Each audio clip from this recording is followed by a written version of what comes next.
જય માતાજી મિત્રો, હું છાયાબેન પટેલ તમારું સ્વાગત કરું છું અમારી યુટ્યુબ ચેનલમાં. કેમ છો મિત્રો? હું છું છાયાબેન, તો તમારું અમારી ચેનલમાં સ્વાગત છે. તો મિત્રો, મારા ગામના ઘરના આંગણમાં એક મોટું ફણસનું ઝાડ છે અને તમે જોઈ શકો છો તેના ઉપર નાના નાના ફણસ આવી ગયા છે. તો તે જોઈને મને વિચાર આવ્યો કે મારી યુટ્યુબ ફેમિલી જોડે એક ફણસની રેસીપી શેર કરું. તો મિત્રો, આ જે રેસીપી છે તે મારા સાસુમાએ મને શીખવાડી છે. તો મિત્રો, ફણસની પસંદગી કરવા માટે આપણે થોડું મીડિયમ સાઇઝનું ફણસ લેવું, જેમાં થોડા બી હોય તે ટાઈપનું લેવું. અને મિત્રો, આ ફણસ તોડ્યું છે તો તેમાંથી જે સફેદ પ્રવાહી નીકળી રહ્યું છે તે આપણું ફણસનું ચીક છે. તે આપણે કોઈ કાપડના મદદથી સાફ કરી લેવું. તો ચાલો ઘરે જઈને નવી ટ્રીક સાથે ફણસની રેસીપી બનાવીએ. આ ઉનાળામાં મળતું આ શાક ચિકન કરતાં પણ વધુ તાકાતવર છે અને પુષ્કળ પ્રોટીન અને ખનિજ તત્વોથી ભરપૂર. આ ફળનું નામ છે ફણસ, જેને હિન્દીમાં કઠલ અને અંગ્રેજીમાં જેકફ્રૂટ પણ કહેવાય છે. મિત્રો, તમે આ ફણસનું ફ્રૂટ તો જોયું જ હશે, ખૂબ જ ઉપયોગી છે. અને મિત્રો, મહારાષ્ટ્રમાં પાકા ફણસનું શાક બનતું હોય છે અને જ્યારે આપણા ગુજરાતમાં પાકેલા અને કાચા ફણસનું શાક બનાવે છે. અને મિત્રો, ફણસનું શાક ગુજરાતમાં ખૂબ જ લોકપ્રિય છે. આ ફણસનું શાક સ્વાદિષ્ટ હોવા સાથે પૌષ્ટિક પણ છે. ફણસનો ઉપયોગ આમ જોઈએ તો હૃદયથી માંડીને હાડકાના રોગ સુધીના ખૂબ જ ફાયદા છે. તો ચાલો ફણસનું શાક બનાવવાનું શરૂ કરીએ. તો તેના માટે અહીં મેં એક ફણસ લીધું છે. આ ફણસ મારી વાડીમાંનું છે અને મિત્રો, માર્કેટમાં અત્યારે કાચા ફણસ પણ જોવા મળે છે. ચાલો તો આપણે ફણસને કાપી લઈએ. ફણસ કાપવા માટે આપણે છરી ધારવાળી હોય તેવી જ લેવાની છે. ફણસ ખૂબ જ ચીકણું હોવાથી તેને કાપવું ખૂબ જ ઇઝી નથી હોતું. હવે આ રીતે પહેલાં આપણે છરી પર તેલ લગાવી લઈશું અને આ રીતે ફણસ ઉપર ઊભો કાપો લગાવી લઈશું. ત્યારબાદ આ રીતે બીજો ભાગ પણ કાપી લઈશું અને નાના નાના મીડિયમ ટુકડા કરતા જઈશું. અને મિત્રો, તમને ખબર, એક વાટકી ફણસમાં 55 ગ્રામ જેટલું પ્રોટીન મળે છે. એટલે એકવાર તો આ સિઝનમાં ખાવું જ જોઈએ. અને ફણસમાંથી ચીકણો સફેદ રસ નીકળે છે અને એ રસ હાથમાં ચોંટી ના જાય એ માટે તમારે તેલનો ઉપયોગ કરવો. હવે આ રીતે છરીના મદદથી છાલ ઉતારી લઈશું. ફણસના આપણે મીડિયમ પીસ કર્યા હોવાથી છાલ ઉતારવાનું ખૂબ જ ઇઝી પડશે. અને મિત્રો, જે ફણસનો વચલો ભાગ આવે તેને આપણે કટ કરી લેવાનું છે, કારણ કે તેની અંદરથી સફેદ ચીકણો પદાર્થ નીકળે છે. આ જ રીતે આપણે બધા જ ફણસના ટુકડાની છાલ ઉતારી લઈશું. હવે એક બાઉલમાં ફણસના ટુકડા મૂકી એમાં થોડું પાણી ઉમેરી 2 હાથ વડે સારી રીતે ધોઈ લઈશું. ફણસમાં જો કૂણા બી હોય તે રાખી મૂકવા. બી ઉમેરવાથી શાકમાં ખૂબ જ સરસ ટેસ્ટ આવતો હોય છે. હવે એક કુકરમાં ફણસના ટુકડા ઉમેરી લઈશું અને 2 કાપેલા બટાકા ઉમેરીશું. ત્યારબાદ એમાં ટેસ્ટ માટે 1 ચમચી મીઠું, 1 ચમચી હળદર અને એમાં થોડા આદુના ટુકડા અને 1 લીલું મરચું કાપીને એડ કરી લઈશું. હવે 2 ગ્લાસ પાણી ઉમેરી લઈશું. હળદર ઉમેરવાથી ફણસમાં કલર ખૂબ જ સરસ આવશે. હવે કુકરનું ઢાંકણ ઢાંકી દઈશું અને ગેસની ફ્લેમ લો ટુ મીડિયમ રાખી 2 સીટી પાડી લઈશું. કુકર ઠંડુ થાય ત્યાં સુધીમાં આપણે મસાલો રેડી કરી લઈએ.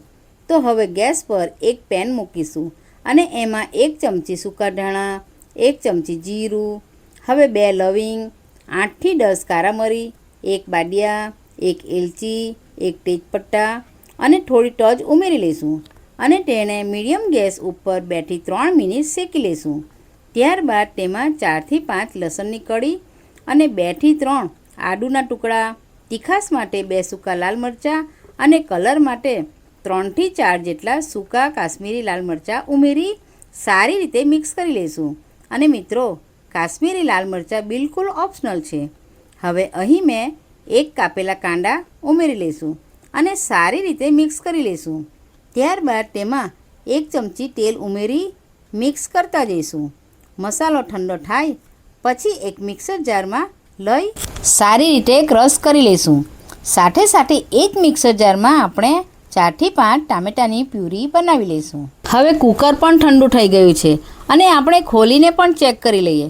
તો તમે જોઈ શકો છો હળદર ઉમેરવાથી કેટલો સરસ પીળો કલર દેખાઈ રહ્યો છે. તો મિત્રો, આપણે એક ફણસના ટુકડાને કાંટા ચમચીના મદદથી ચેક કરી લઈએ. આપણા ફણસના ટુકડા પણ બફાઈ ગયા છે. તો આપણે એક કાણાવાળા વાસણમાં બોઇલ કરેલા ટુકડા કાઢી લઈશું.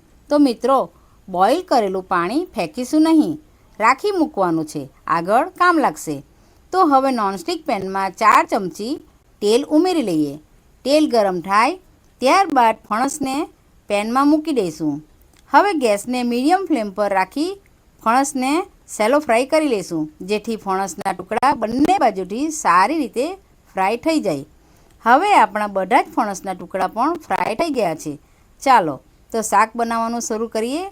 તો હવે એક કઢાઈમાં 5 થી 6 ચમચી તેલ ઉમેરી લઈએ. ત્યારબાદ તેમાં 3 થી 4 લવિંગ, 1 બાદિયા, થોડા તજના ટુકડા, 2 તેજપત્તા, 2 લાલ સૂકા મરચાં ઉમેરી લઈશું. ત્યારબાદ તેમાં 1 વાટકી ઝીણા કટ કરેલા કાંદા ઉમેરી લઈશું. ગોલ્ડન બ્રાઉન થાય ત્યાં સુધી મિક્સ કરી લઈશું. હવે 1 ચમચો જે મસાલો આપણે ક્રશ કર્યો હતો તે ઉમેરી લઈશું. ત્યારબાદ 1 ચમચી હળદર, 1 ચમચી ધાણા જીરું પાવડર, સ્વાદ અનુસાર મીઠું, 1 ચમચી કાશ્મીરી લાલ મરચું, 1 ચમચી તીખું મરચું અને 1 ચમચી આદુ લસણની પેસ્ટ ઉમેરી સારી રીતે મિક્સ કરી લઈશું. ત્યારબાદ તેમાં ટામેટાની પ્યુરી ઉમેરી લઈશું અને સારી રીતે મિક્સ કરી લઈશું અને ઢાંકણ ઢાંકી 5 મિનિટ ચડવા દઈશું. 5 મિનિટ પછી તમે જોઈ શકો છો કે ગ્રેવી ઉપર તેલ આવી ગયું છે, એટલે સમજી જવું કે આપણી ગ્રેવી રેડી છે.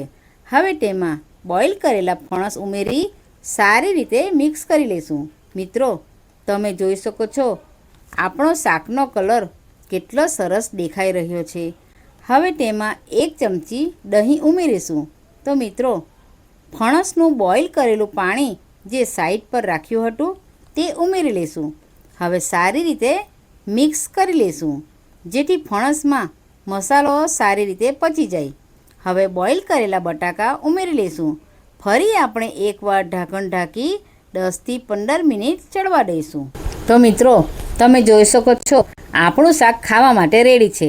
હવે આપણે થોડા ધાણા ઉમેરી લઈએ. ચાલો તો હવે આપણે સર્વ કરી લઈએ. તો મિત્રો, અમે રોટલી અને શ્રીખંડ જોડે સર્વ કર્યું છે. તો તમે રોટલા કે રાઈસ જોડે સર્વ કરી શકો છો.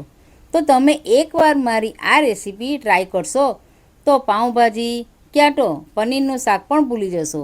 અને હા, મારા ઘરે આ શાક તો દર વર્ષે બનતું હોય છે. તો તમે આ શાક ક્યારે બનાવો છો તે મને જલ્દીથી કોમેન્ટ કરજો. તો ચાલો ફરી મળીશું આપણે એક નવી રેસીપી સાથે.